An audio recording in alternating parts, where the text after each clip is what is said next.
E se você pudesse gravar cada página que lê na memória de longo prazo como um elefante? Eu nunca imaginei que esquecer pequenas coisas pudesse mexer tanto comigo. No começo era o nome de uma pessoa que eu conhecia há anos, depois vieram os compromissos. Entrava em um cômodo e esquecia porque tinha ido até lá. Pegava o celular para fazer alguma coisa e, alguns segundos depois, já não lembrava mais o que era.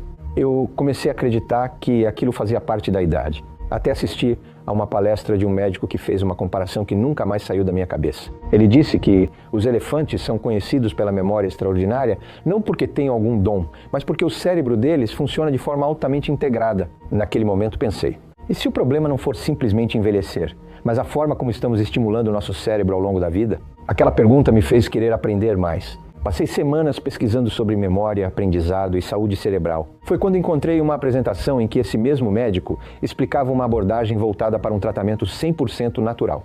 O que mais gostei foi que ele mostrava exatamente como preparar, em casa mesmo, feito com ingredientes que sempre temos na geladeira de casa. Não eram promessas milagrosas. Segundo essa abordagem, ela ajuda o hipocampo a organizar e consolidar informações na memória de longo prazo, facilitando a retenção de nomes, conteúdos estudados e detalhes importantes. A ideia é fortalecer a comunicação entre diferentes regiões do cérebro para reduzir a sensação de esquecer justamente aquilo que mais importa. Preparei uma apresentação exclusiva mostrando pela primeira vez como aplicar esse protocolo na sua rotina em apenas 15 minutos por dia. Clique em ver mais e descubra todos os detalhes.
I'm going to tell you something it took me years to understand.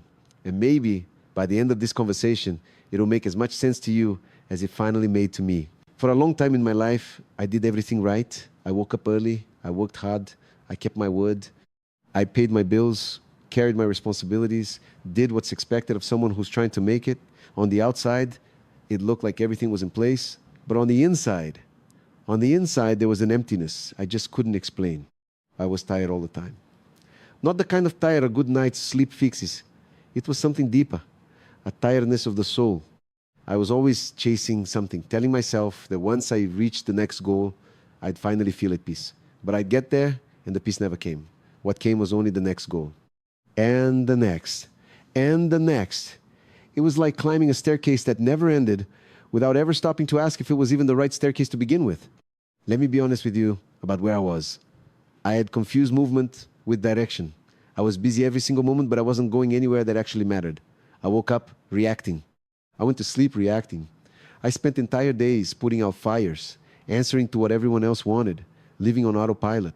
And in the few quiet moments when the house went still and it was just me and myself, I felt deep down that I was living someone else's life, a life that looked right on paper, but had nothing to do with who I really was.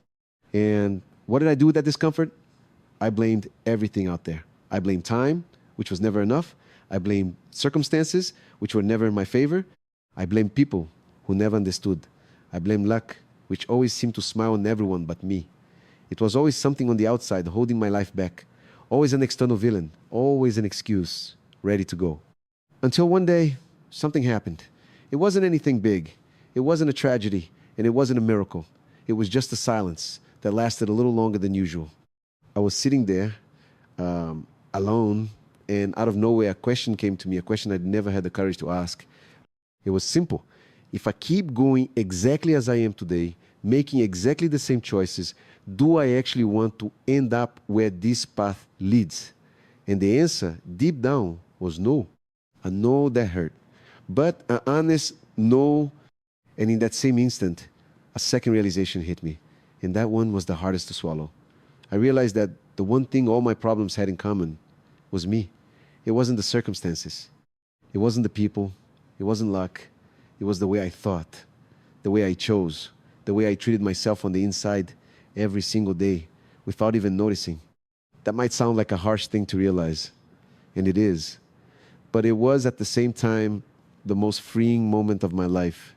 Because if the problem were only out there, I'd be a prisoner of the outside world forever. But if part of the problem was in me, then part of the solution was in me too.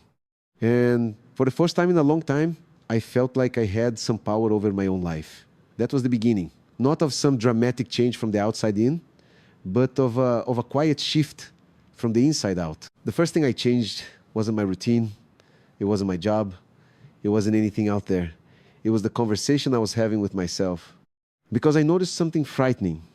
I spent the whole day sabotaging myself on the inside, beating myself up over everything, shrinking myself with every mistake, comparing myself to everyone all the time. The voice that lived in my head was the voice of someone who didn't like me, and I kept listening to that voice as if it were the truth. So I asked myself another question: would I talk to someone I love the way I talk to myself? And the answer was never. Not in a million years. I would never treat a friend, a child, someone dear to me with the harshness I treated myself with every day. And right there, I understood that you can't build a big life while you're tearing yourself down on the inside. So I started to change that, slowly, not overnight. Every time that harsh voice showed up, I'd catch it, breathe, and trade it for a voice that was firmer and kinder. It wasn't some nice self-help slogan. It was practice, repetition, day after day. At first, it even felt forced. But over time, it became natural. And something I didn't expect happened. When I changed the way I spoke to myself, I changed the way I acted. Someone who treats himself with respect starts making more dignified choices. That was the first choice. And it opened the door to all the others. Now, I have to be honest with you about something. Because I hate when these stories get told like they were perfect. It wasn't a straight line. I slipped many times. There were days the old voice came back full force. There were weeks I gave up on everything I'd started and went right back to autopilot. There were moments I looked back and thought, it's no use, this is just who I am. But that's where I learned the most important lesson of all. What changes a life isn't never falling. It's the speed with which you get back up. It's not about being perfect. It's about being stubborn in the right direction. Every time I fell and I came back a little faster. And that maybe was the real turning point. I stopped demanding perfection from myself, and I simply refused to quit.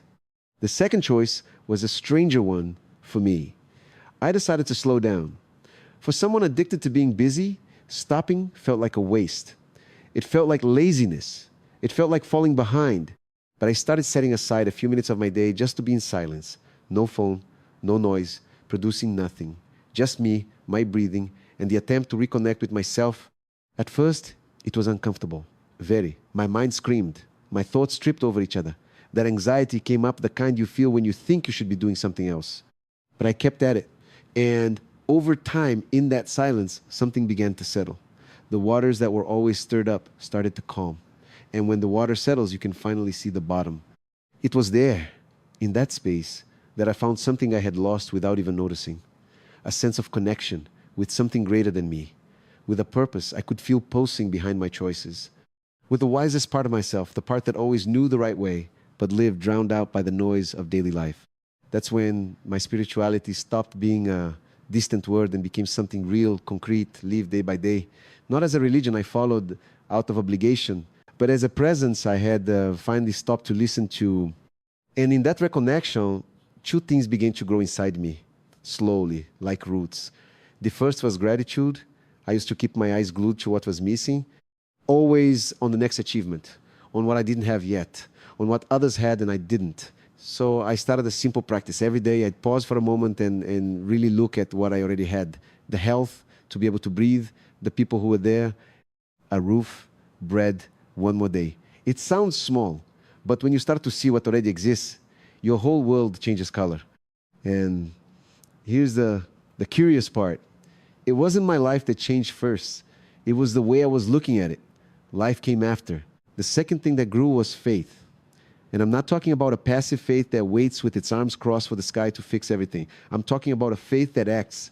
The confidence to do my part with everything I have, the best I can, and to hand over in peace what doesn't depend on me, because I used to try to control every detail, every outcome, every reaction from other people.